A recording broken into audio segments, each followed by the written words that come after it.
Okay folks, today we're gonna do some Zenithal priming. I've got 3 of the same heads here.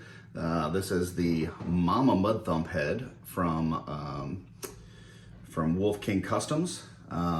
Does not have the wig. We're just gonna do the head first. And we're gonna do some of this Zenithal priming. What is Zenithal priming, you might be asked? Well, it is a method of adding some highlights to your whatever you're painting before you actually put the color on it. So you basically are priming it and you're adding some kind of white coming from a downward angle so that when you then paint over it, that those areas are a little bit lighter, indicating where kind of light would be touching and highlighted areas and stuff. Works really well for if you're using contrast paints especially, or if you're just thinning your paints really well as you're painting to where those lighter areas are still gonna come through. If you end up applying your paint really thick and it's very opaque, you're gonna kind of cover all that anyways and you're gonna waste the Zenithal priming. But we're gonna show you a few different methods of doing that. So I've got 3 different heads. We're gonna take one and we're gonna do it with a rattle can. I'll show you how that works. We're gonna do one and we're gonna do it with an airbrush. And we're gonna do one and do it with dry brushing. So 3 different methods, and then we'll kind of talk about the pros and cons of each. You best get ready, cause now it's time for Art by Akerman. All right, this is my special assistant who is gonna be helping me with this because we're outside, we're gonna do some priming, so I don't have like a stand to hold my phone and my camera. So she's gonna help me out just holding it. So if this gets a little bit shakier than normal, that's what's going on. But I gotta kind of show you guys these steps. So here we go. I have got this Citadel Death Guard green. You do see there's snow on the ground, but it's actually not too bad out here. It's 39 degrees, so it's not freezing. This can has been inside nice and warm. So, if it's absolutely freezing and your can's cold, maybe not best to prime, but right now we're fine. So any Citadel color really will work, any Citadel spray. You can use other primers. This I have found to be the best. I'm using the Death Guard green because we're doing a goblin and we want it to have that kind of base green color. But really you can do this method with, black or gray or whatever color that you wanted to do in terms of the Zenithal priming. Right now we're just getting a base coat on this. So here is the head that we're doing. I'll try to see if we can get that in focus. There we go. And I'm just gonna give it the initial base coat. So you wanna shake up your can real good. I've been kind of shaking it, so it shouldn't need too much, and then you wanna hold it about 6 inches or so, 6 to 8 inches away from your figure. Spray a little bit to the side first, make sure you don't have any like stuck in the nozzle, and then just start spraying your part. Make sure you get good coverage on it. If you need to do multiple coats, you want to wait for the first one to dry before you do the second. On the Citadel primers, let me see if I can get this to focus a little bit. On the Citadel primers, it only takes a few minutes for this to dry before at least it's dry to the touch. There we go. So yeah, we're just gonna do this with all 3 heads, and then we'll start on the Zenithal part of it, and we'll be back. Hello, my name is Buddy, and this is my yard. Dad is out here doing some priming right now, but normally this is the place that I run around. Bye now. So we're gonna try to do the first Zenithal priming. This is using a Citadel White Scar primer.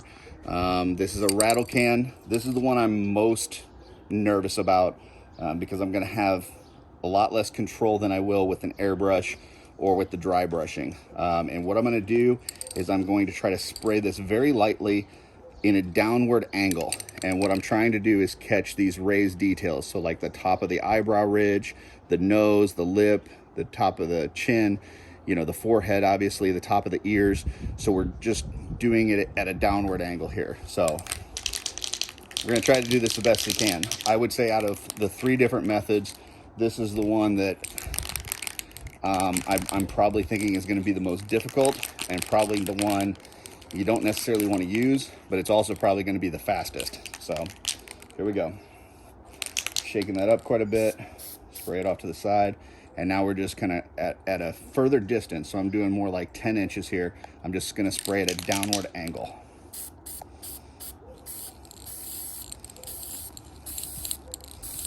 Very lightly.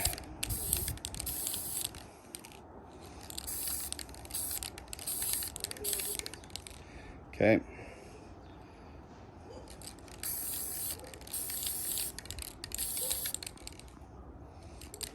All right, so I'll try to get a better picture of that, but that's kind of what that looks like. So you see the white on the raised areas on the top of the eyebrows, the top of the nose, the top of the lip, the top of the bottom lip, the top of the chin, the top of the ears. So you've got the darker areas underneath. Like if you look at it from a downward angle, like I said, I'll try to get some pictures, but you can see the dark areas underneath and the lighter areas on top. So that's what we're looking for. So we're getting ready to do the Zenithal priming with an airbrush. This is not going to be a complete airbrush tutorial. I'll try to do something along those lines later on. The other thing is that I am still very much a novice when it comes to airbrush. So, you know, bear with me here. But before we get started, you know, this contraption here is basically like an airbrush station that ends up sucking the particles into this filter back here. And then, you know, that way it's not getting into your lungs and stuff. The paint that we're using is just acrylic paints. We're not using anything toxic or with, you know, crazy chemicals or anything. But you still don't want those particles going into your lungs. So I've got this station here.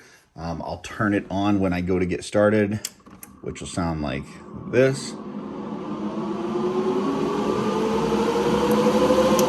So that's kind of what happens when it gets rolling there. And then I also have my respirator, which is right here. So I'll be wearing my respirator and have the station going when I go to do the Zenithal priming. Once again, like I said, this is not a complete airbrush tutorial, but I will have my the compressor on. I've got my connector here that'll go to my airbrush. The airbrush that I'm using is an Iwata, and I'm going to be using this Vallejo white primer with a little bit of flow improver and a little bit of thinner. So thinner, flow improver, white primer, and then, you know, like we did with the air can, the aerosol can outside, we're going to spray in a downward motion from the top of this and, you know, try to get those same kind of highlighted areas in the white, and then we'll go from there. So let me get my airbrush set up and then I will be right back. So I'm getting ready to work on the airbrush on this one. I have got my white paint in here, ready to go. I'm not sure if you're able to see that. But when I turn this ventilation station on, and you know, it's gonna be hard to hear because of that, and then it's also gonna be hard to hear because I got my respirator on. So what I'll do is I will airbrush this, I'll take off the sound, and then I'll do a talk over it when I'm editing. So it may sound a little funky, it's gonna sound a little different just because I'm talking over it after the fact, but I think that'll probably be the best way to do it so that you guys can hear what's going on. But that being said, here we go.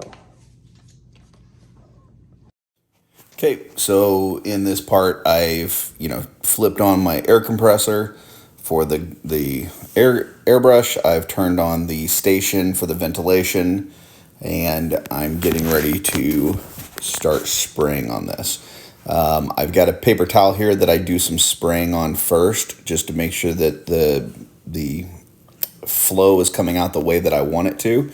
And then I also spray off to the side before I apply it to the figure, or to the head that I'm doing, because you don't want, I mean, this was, I had just cleaned this beforehand, and I knew that there wasn't any paint in here and stuff, but sometimes you might have a situation where you've got some paint from the last thing that you painted, or maybe, I don't know, something else might be in there, and you just don't want it like spurting onto your figure when you first depress the button for the air.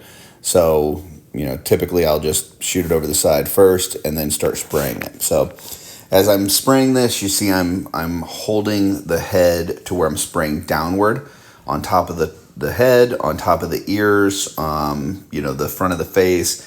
And I just keep working this until it gets to the part, the spot that I want it in. The good thing about doing the Zenithal priming with the airbrush is that you can, you know, continue to go over each area lightly until it gets to the spot you're looking for. So there's certain areas that you may want to be a little bit brighter, certain areas you don't want to be as bright. So you just have a lot of control over how many highlights and shadows you have here. So that's what's going on in this section. So this is the finished version, and I'll try to get some close-up pictures and comparisons.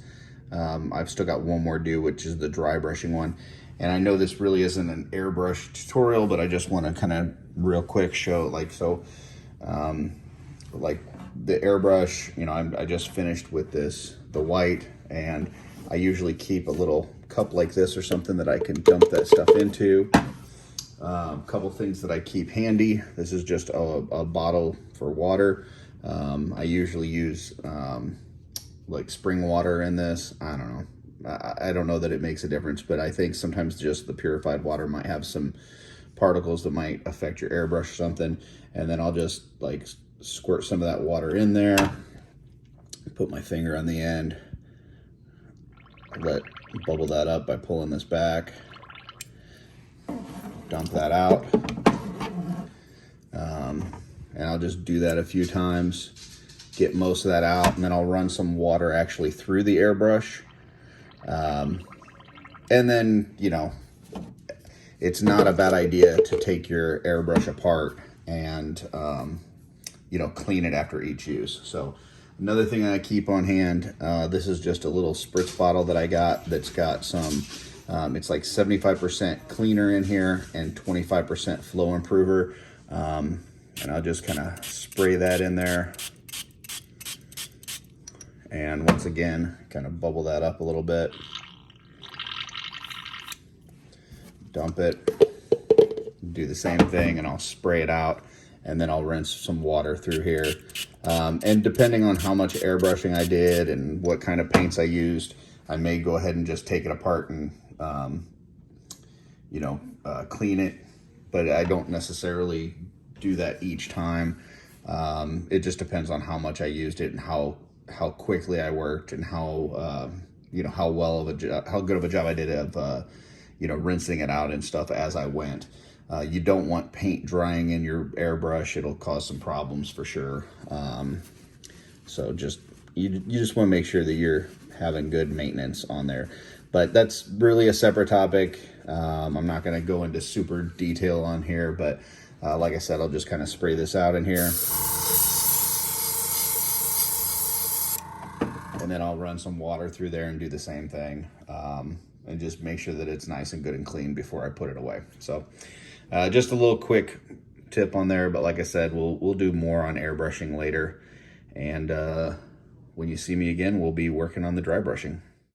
So we've done 2 heads so far. We've got this one, which was with the rattle can. So, and I'll get some pictures of that as well. We've got the airbrush so far. We'll get some pictures at the end of that one as well. I think that one came out looking really good. And now we're going to work on dry brushing. So we've got the last one. This is the dry brushing one. And we're going to do something similar to what we did with the other ones, but with a dry brushing method. So this can all be done by hand. And in order to simulate that same kind of overspray going downward, what we're going to do is we're going to dry brush in a downward manner. So just from top down, top down, top down, not back and forth, not in circles, but just kind of top down. So I'm going to be using my titanium white from Soflat on this. Just put some here in the middle. And I'll start with this dry brush. This is a golden maple dry brush. This is from one of the sets that I recommended. Start with this. So let's just get some of this off of here. And I want to make sure that I'm careful not to pick up any other paints from other, like if I had wet paint on this dry palette or paint inside the brush, what I don't want is any of that coming off on here. So I don't want any, like the last colors that I was doing was pink and purple and stuff. I don't want any of that coming out. I want it to be white like you see here. So just got to be careful not to, you know, pick up any of those other colors into the brush, because we definitely don't want that coming out as we're doing this. We don't want a pink highlight. So, and yeah, that looks pretty good. A lot of paint on there still though. So let me get some of this paint off. And you know, listen, I know painting on your hand isn't the normal method that most people use, but you know, I'm me, and this is how I do it. So I'm just getting quite a bit of this paint off of here, and I want it to be to where, so if you, I don't know if you can see here, but maybe if I use the magnifier, we'll see if this works. So on my hand here, when it gets to the point where it looks the way that I want it to, what you'll see is you'll still be able to see the skin tone in the little lines, the crevices, but you'll see the white on top. So once it gets to that, that's what I'm looking for. So hopefully you guys can see that there. If not, I don't know, maybe I'll try to take a picture of it, but that's what we're looking for, or at least what I'm looking for when I get to that point, is that I can see the underneath part, but the white's getting on the top. So then I'm going to take my figure, and for the top of the head, you know, I can just kind of go back. What I don't want to do is get in the underneath crevices, like on this forehead ridge. So I don't want to go this way. I don't want to go up. I'm going down. And you know, much like on the other ones where I did like this is the airbrush one, the top of it's going to look pretty white. But when you look at it from the front or even from underneath, it's not. So like this is the underneath here, and this is the front, and then that's the top. So from the top, it's going to look completely white. Not so white, not at all white. So that's what we're going for here. And once again, just going in a downward direction. So only, it looks like I'm going back and forth, but I'm just going down, lift, down, lift. So just a little bit faster, so it may look like I'm going back and forth, but I'm not.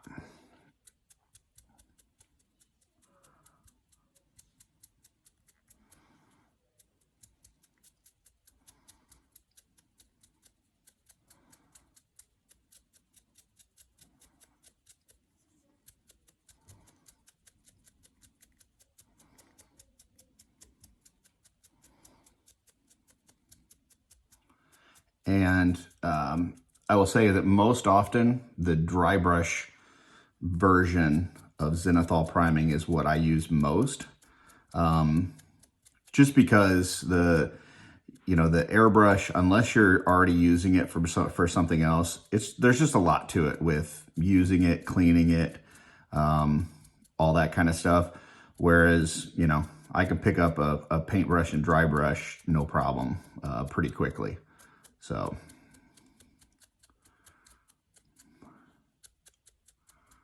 and so you can see on here, as you start looking at this, you can see the highlighted areas in the white, but like the crevices, like the crevice in the forehead, the underneath the eyebrow, underneath the eye, underneath the nose, you know, as you look at it from down below, you can see all the dark green areas. But if you look at it from up above, you're seeing more of the white. So I'm going to do a little bit more.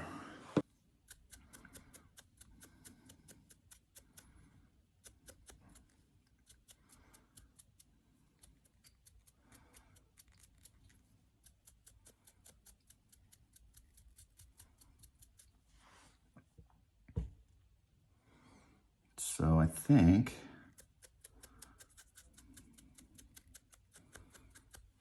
that looks pretty good. I was gonna use this small makeup brush, but I don't know that I'm gonna need to, as I just kind of look at the other ones. So there's a little spot here that should be pretty white, but it looks like it's kind of indented a little bit, and so it's not quite catching it. And since it's on the very top, I'm gonna try to just go a few different directions and see if I can get that. I may have to just touch that real quick, which is not the end of the world if it looks a little darker, but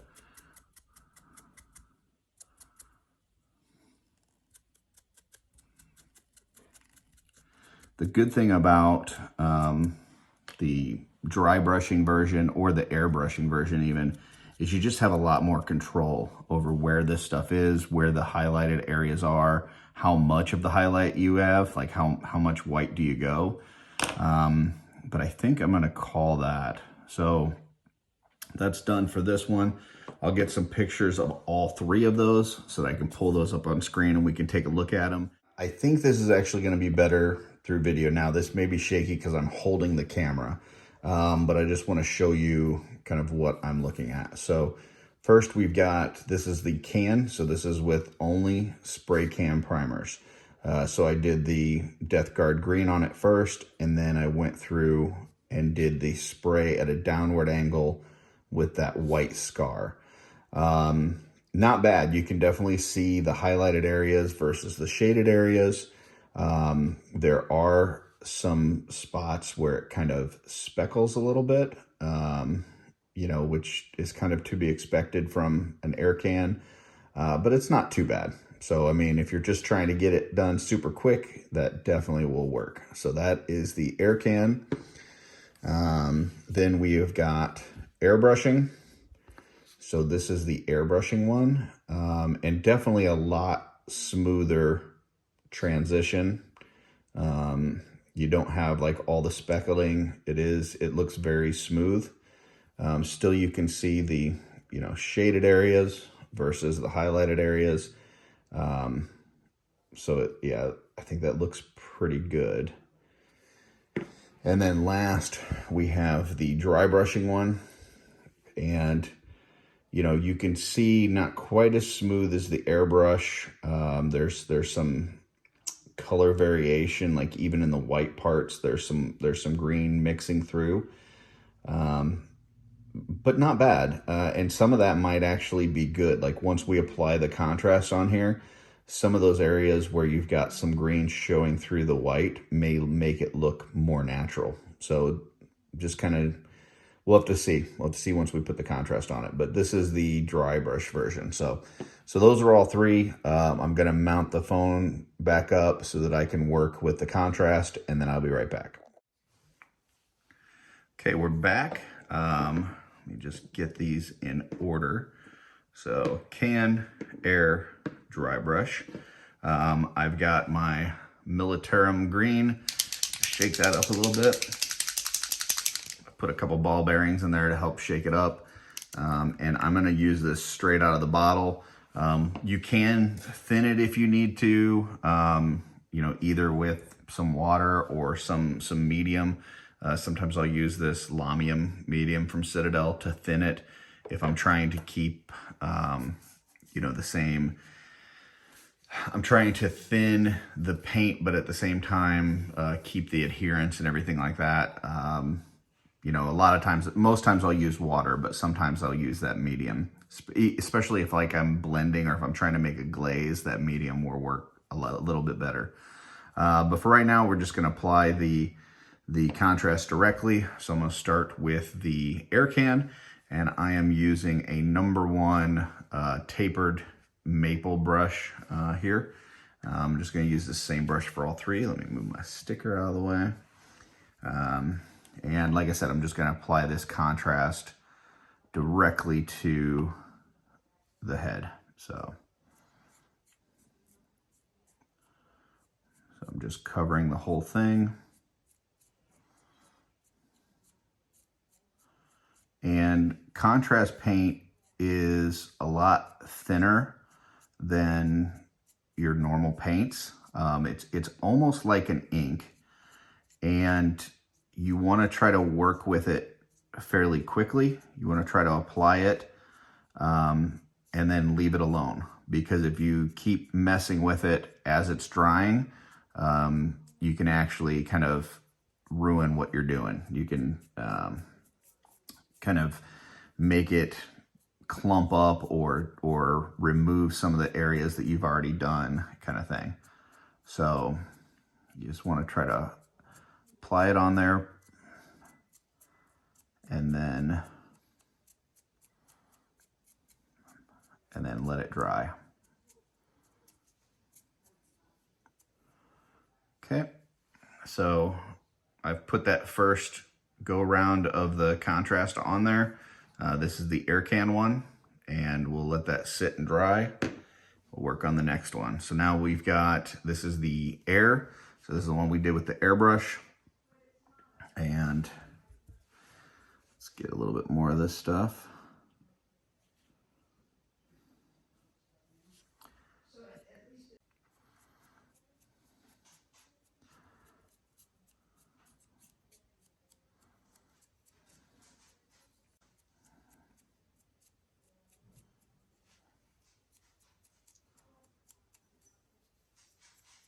Okay, so there is the airbrush one. Looks like maybe I kind of missed some of this on the bottom. That's my dog walking around clicking his nails. So there we go, that's the airbrush one. And then the last one is the dry brush. So let me get some more on here.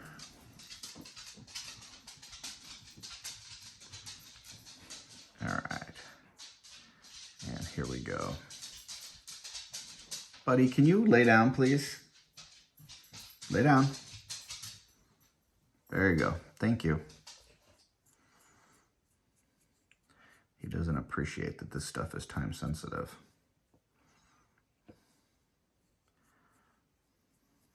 So just kind of slapping this on, spreading it around, and trying to finish before it starts drying and causing me problems. I know, buddy. He just huffed at me. Probably because he's up here in my studio area where I've got snacks, but I'm not giving him one. So it's a very difficult life.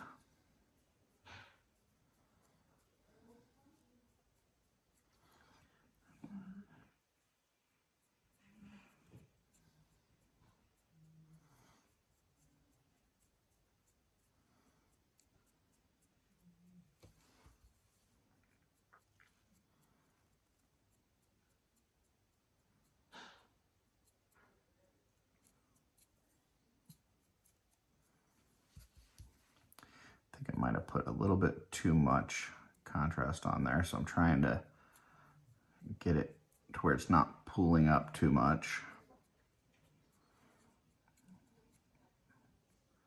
But if I see that it starts drying as I'm doing it, I'll have to just leave it alone.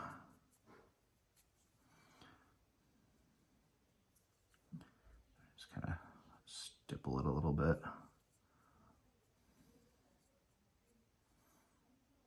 Okay, we're gonna call that, leave that go. So let all three of those dry.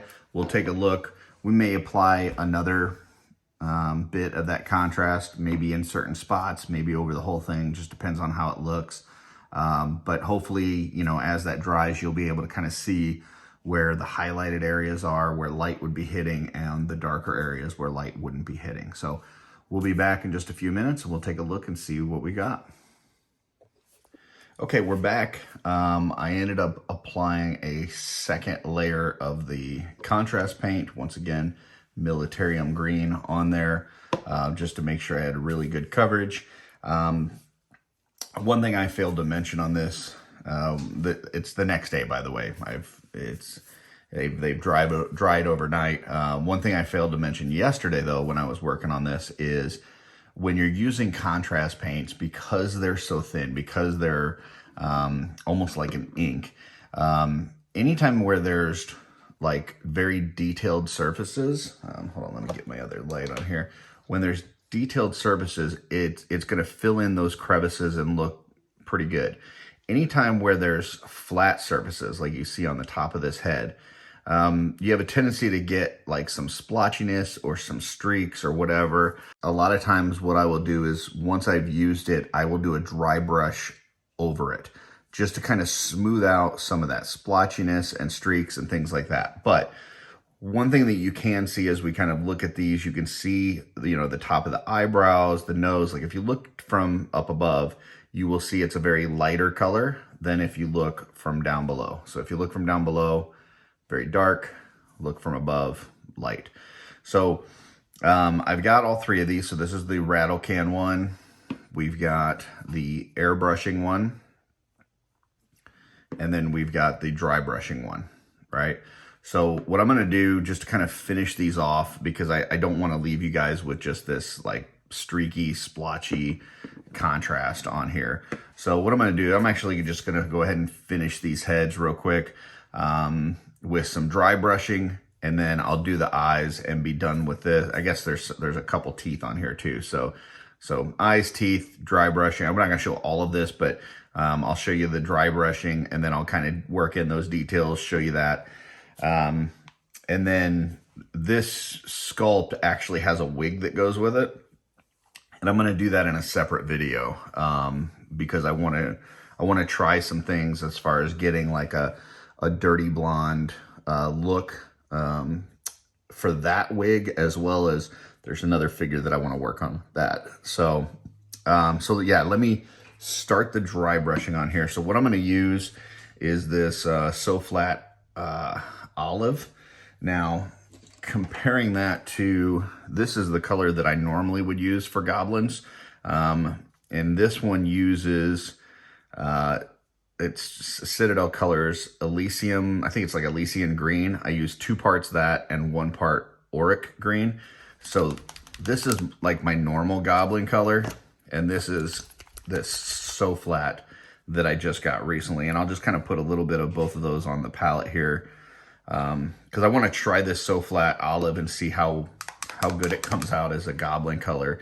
And then I'll put this one next to it so you can kind of see the difference. And I might need to mix up a little more of this because it's feeling a little low. But so that's, you can see this one is a little bit brighter, the new one, the Soflat Olive, than the one that I had mixed up. So I actually kind of like this color a little bit better. It's got a little bit more green to it, a little bit more brightness. So anyway, I'm going to grab a dry brush. And typically when I'm dry brushing, I try to find a brush that has a similar color tint to it than what I'm using. Just because, you know, that you can get some stuff in the bristles and everything like that. Like I don't want any transfer, especially if I'm doing a lighter color, like when I was doing that white. You know, I probably should have used a brush that was, you know, pretty clean rather than the one that I used. It didn't look like I got any transfer of the pink and stuff on there, but I just kind of worry about that. So I've got a few of these that I've already got some kind of green to. I think I'm going to go with this one here, which is a Tester's number 10. And so I'm going to use this Soflat green. And overnight, I actually cleaned my dry brush palette. So woohoo, I got a new fresh surface to work on here. To clean this thing, it was a lot of scrubbing. So I used a scouring pad, a lot of hot water and soap, just Dawn dish soap. And then the final step, once I got it pretty clean and I wanted to get the last bit of it, I just kind of filled this with rubbing alcohol and let it sit for a few minutes, and then I scrubbed it real hard. So that's about as clean as it's gonna get, but yeah, nice, fresh, clean dry brush palette. So, all right, here we go. I'll start with getting some of this on my brush.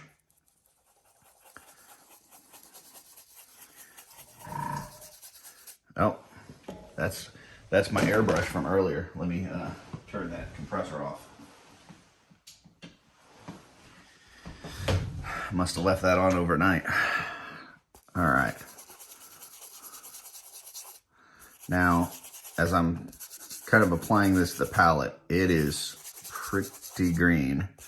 I'm hoping that's not going to be too bright, but the surface that we're working on is very dark. Like these came out very, very dark. So this might work. Man, I don't know, that's pretty bright. You know what I think I might do? I'm gonna rinse off my brush. And this is just kind of the trial and error part of this, folks. This really has nothing to do with the Zenithal priming other than, you know, hopefully at the end you'll be able to kind of see the benefit of it on the finished piece. But I'm actually going to switch over to my main green mixture, and I think I'm going to do a dry brush of this on it first, and then maybe do a light dry brush of that one.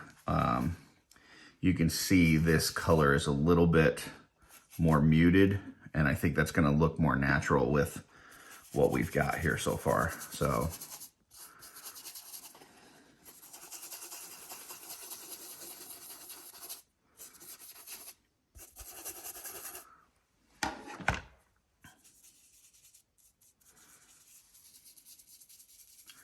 putting some on the back of my hand.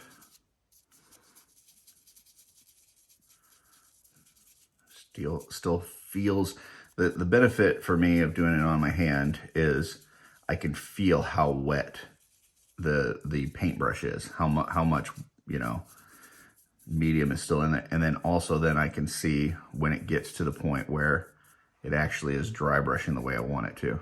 So like there. All right. So this one is the rattle can one, and I'm gonna try to mostly dry brush in a downward pattern, except for the top of the head. The top of the head I'll kind of do in a circular, but yeah, I'm just trying to even out some of this contrast that we put on here.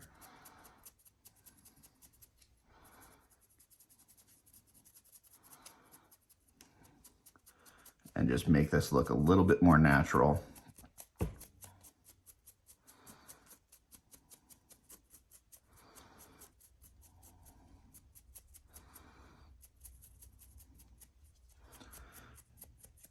Now, the funny part with this, I'm spending a lot of time worried about this, you know, flat surface on the top of the head.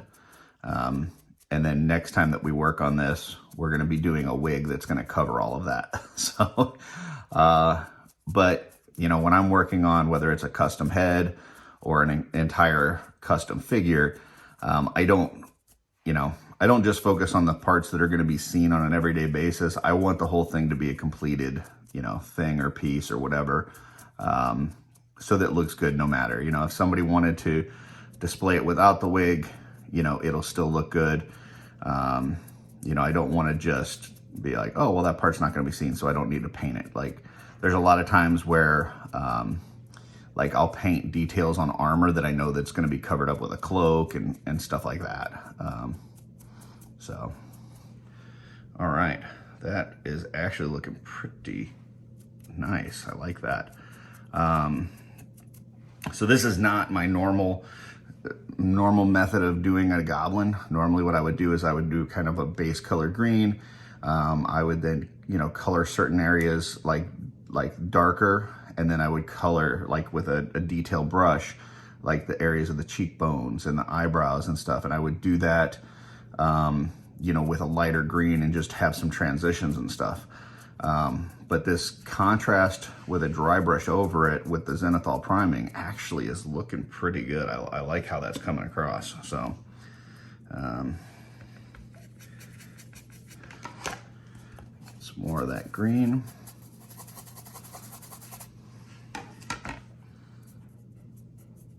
See, as I'm putting this on my hand, I felt it was cold, wet, wasn't ready to go quite yet, just coming off the dry brush palette, but now it's getting to the point where I want it. This is the airbrush one, so.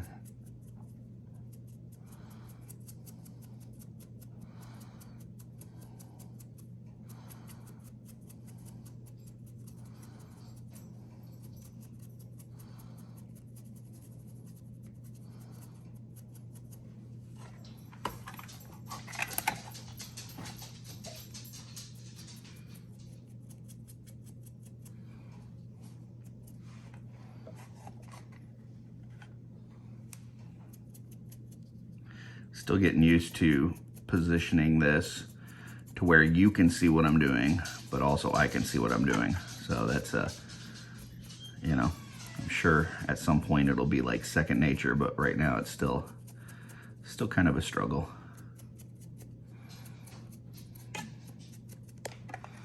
So what I'm doing right here, I'm not sure, like here's my magnifier.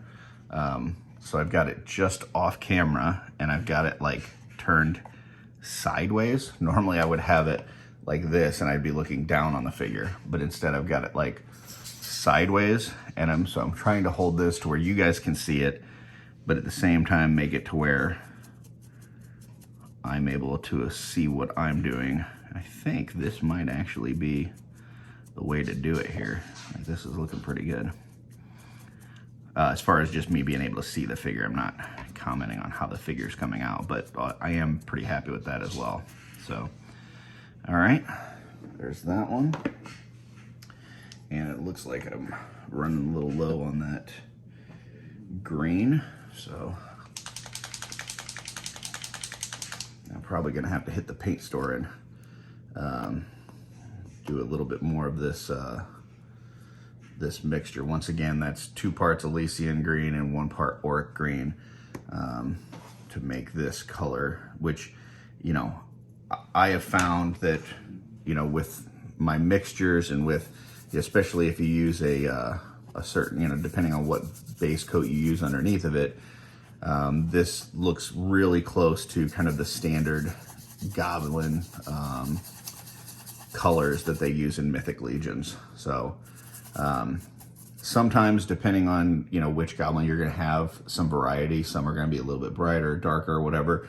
But you can just, you know, add some like this permanent green or something like that to either, you know, brighten it up, darken it up, whatever you need to do to get to the exact color you're looking for. And now that I know that this olive is pretty close in color, but with a little bit more bright green, like this might be a good mixture with this to just come up to the right consistency for depending on which Goblin I'm using. So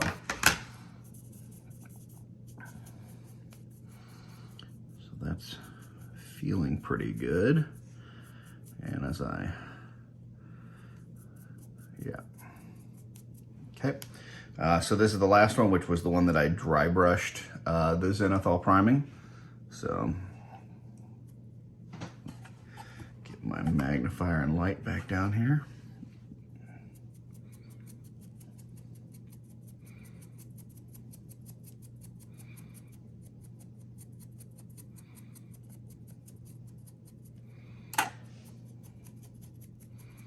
See, I hit the magnifier with my paintbrush. So yeah, just still a work in progress.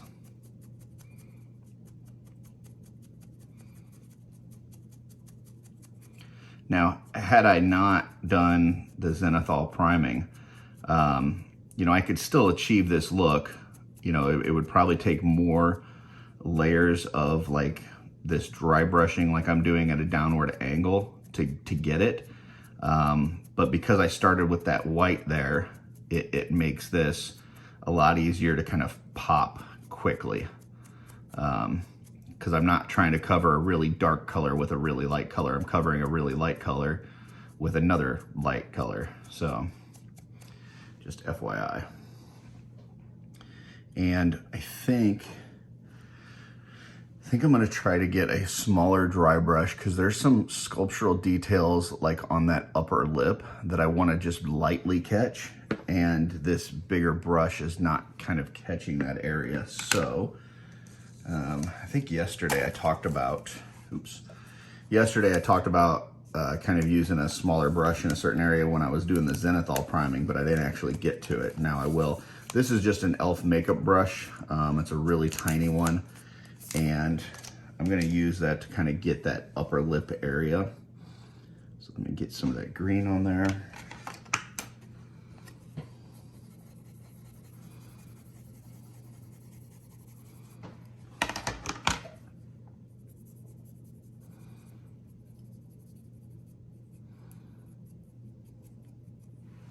Okay. That I wanna just lightly catch. and this bigger brush is not kind of catching that area. So, like upper lip I think area. yesterday I talked about, oops. I don't want Yesterday to I get talked it about into the kind of crevices using a smaller on here. brush in a certain area when I was doing the I still want Zenithal those priming, crevices but I to didn't be actually dark. get to it. Now I will. This is But I just wanna an make elf sure I makeup get those brush. raised It's areas. a really tiny one. So that's what I'm And focusing on I'm here. going to use that to kind of get that upper lip area. So let me get some of that green on there.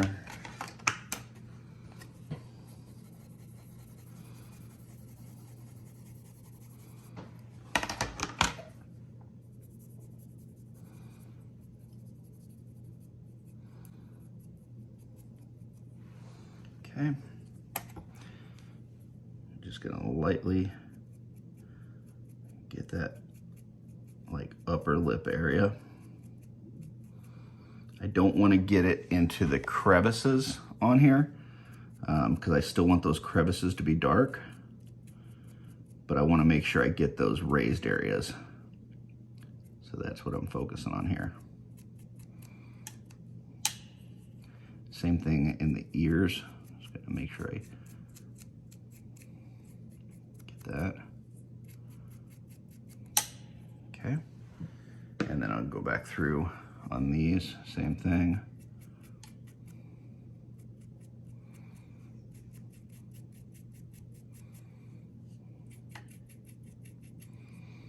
Just hitting those raised areas.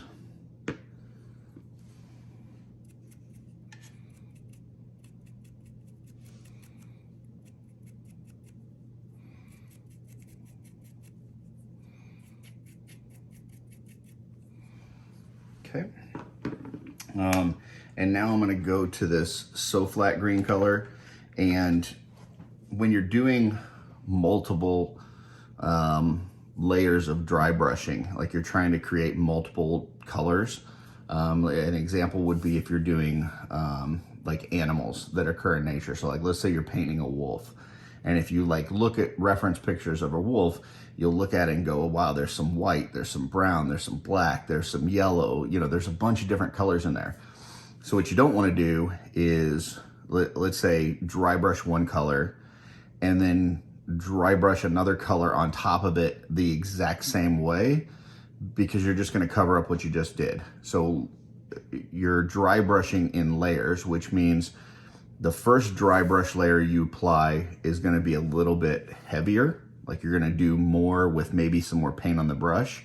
And then as you go to the next layer, you're going to make it a little bit lighter touch, a little bit less paint on it. And then as you go to another layer on top of that, you may even go less than that. And you just, so as you're dry brushing in layers, you're getting lighter, less paint, lighter, less paint. So that's what I'm going to do here. So I'm just going to do a little dab of this olive, and I'm going to go very, very, very lightly over these figures just to really catch the most. You know, we've already been catching the raised areas. We're going to catch the most raised areas. The tippy top is what we're looking for here. And then this will just add just a little bit more highlight, a little bit more depth to the color on this figure. So, okay. We'll start back with the rattle can one. And I'm just doing very lightly.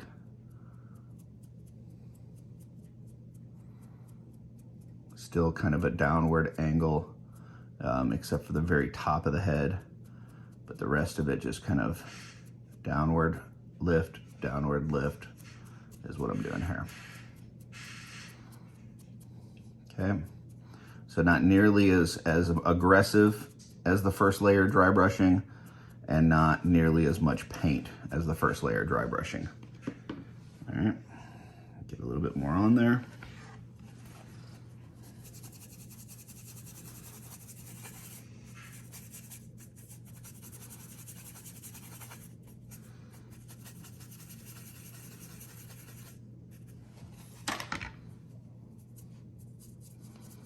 See, initially as I put that on my hand, I could feel the cold and the wet of the paint, which meant that there was too much, but now it's getting where I want it to be. So this is now the airbrush one. Once again, just super light. getting those tippy top areas.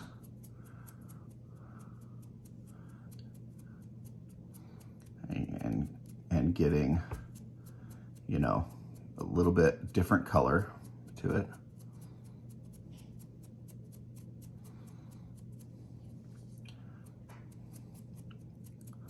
So in terms of like the greens on this figure, you've got the initial Death Guard green that was the primer, right? Then we did the Zenithal highlighting, right? So put the white on the top, you had the darker, the green on the bottom. So when we then applied the Militarum green, what that did was it gave you two more greens, because it gave you a darker green on that initial primer, and then it gave you a little bit lighter contrast on the parts that were white. So there's, you know, kind of, we're at like 3 greens at this point. Then we dry brushed some of my go-to goblin colors. And now we're doing, you know, one additional, which is the Soflat Olive on here. So you really kind of got like, you know, 5 or 6 different greens between the, you know, the highlighting, the method that you're using, you know, the colors that you're using. So it just makes it look a lot more realistic than if you were just to slap one color on it and call it a day. So that's what we're doing here. And that's the benefit of this, you know, the Zenithal highlighting is just creating different lights and darks within the same color spectrum. So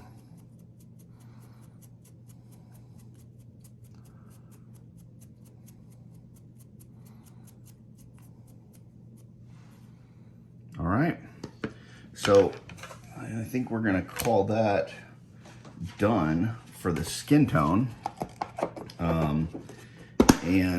I'll finish the eyes, and actually, you know what? I might work on the eyes while you guys are here. Just because you might, well, should I do that separately? Tell you what, I'm gonna do a separate video on just the eyes on this. I've done a few eye tutorials, but I did them on cards, and some people like wanted to see it like up close and personal, and I'm not sure how well that's gonna come across on this. So rather than just attaching it to this video with the priming, I'm gonna do that separately. But let me clean up my work area a little bit. I'll be back, I'll get the camera in hand, and I'll show you kind of what we're looking at for these skin tones with the Zenithal priming, and we'll finish up our conversation with, you know, how to do the Zenithal priming and what's the best method for you. So I'll be right back. Okay, so I'm back. This is the rattle can version. So you can see here where we finished with this. Obviously I still got to do the eyes and teeth, but I'm going to do that in a different video. But this is what that looks like. So you can see, like, looking down from the top, very light, looking from the bottom, very dark. You can see the recessed areas and the highlighted areas. You just got a lot of depth there. So I'm not gonna say this is the best goblin that anybody's ever painted, but I think that looks pretty good. So this is the rattle can version. As far as like some of the speckling and stuff that we had when we were doing the Zenithal priming, I think once we did the dry brushing, everything, it blended in very nicely. So I'm not seeing, you know, much that I'm complaining about there. This next one is the airbrush version. And let me try to get that to focus. There we go. So, you know, very similar. I think some of the transitions are a little bit smoother. You know, definitely from the rattle can, but, you know, all in all, very similar. So that's that one. And then this last one is the dry brush version.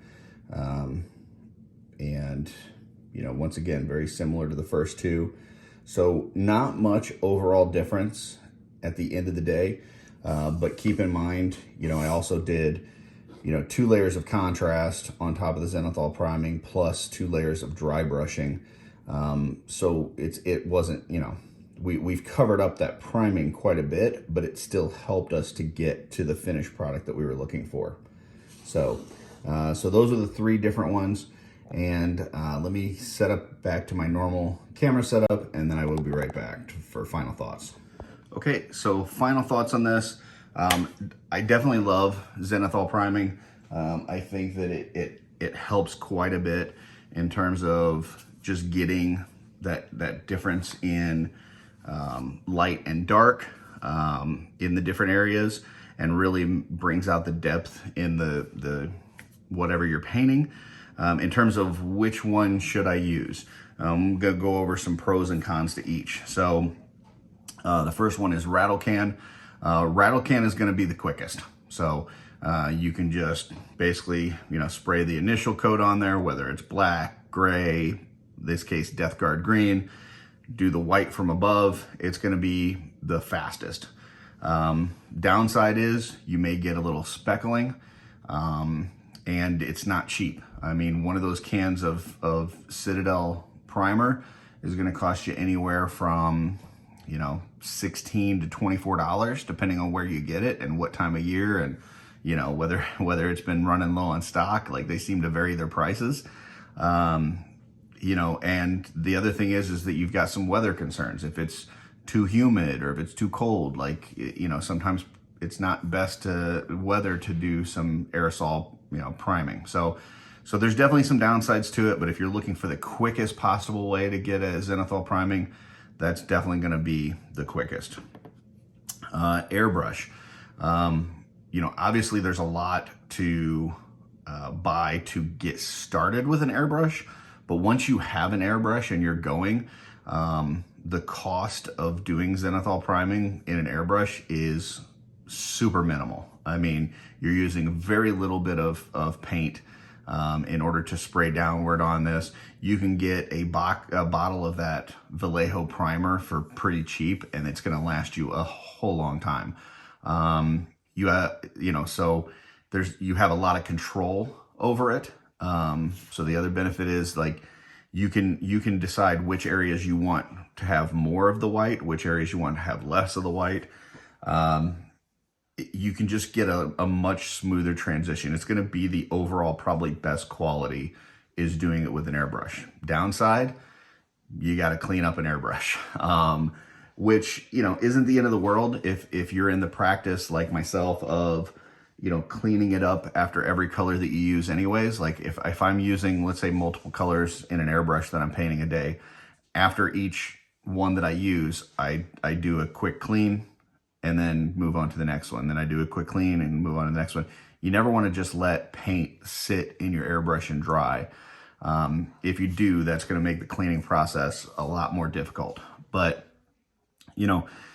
just dealing with an airbrush, there's a lot to it. You gotta make sure you got one of the stations that's going to suck in the particles. You got to make sure you've got your respirator mask. You got to clean up everything, after you're done.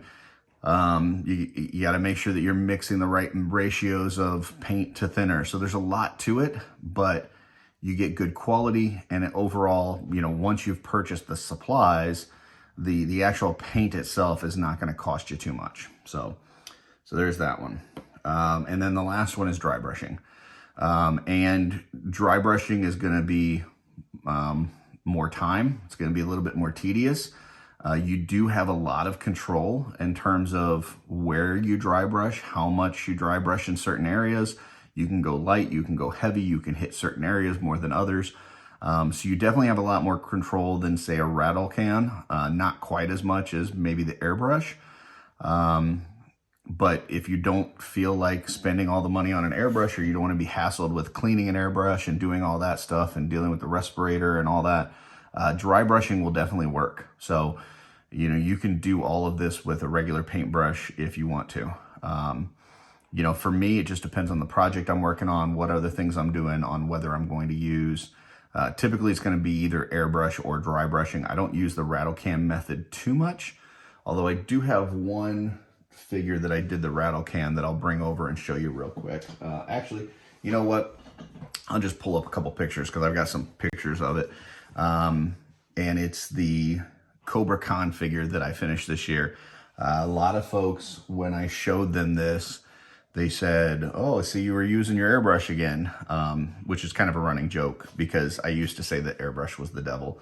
And I think a lot of that was just, you know, I thought it was kind of like a cheat code. But once you get into it, you realize there's a lot to it. It's not just you pick up an airbrush and everything's going to be beautiful. But it is a nice tool, and it's a tool like anything else that you can use for different things. But with this Cobra Con figure, though, I did not use an airbrush. I did just use rattle can.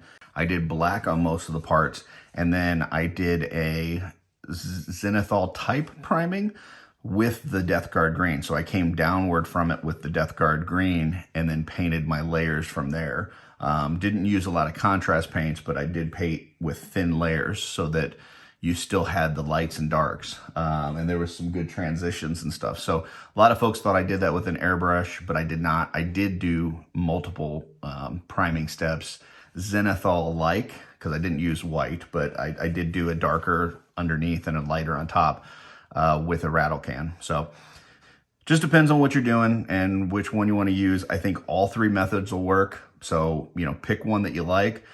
If you have any tips for me, if there's another type of Zenithal priming that you do that I didn't cover here, let me know.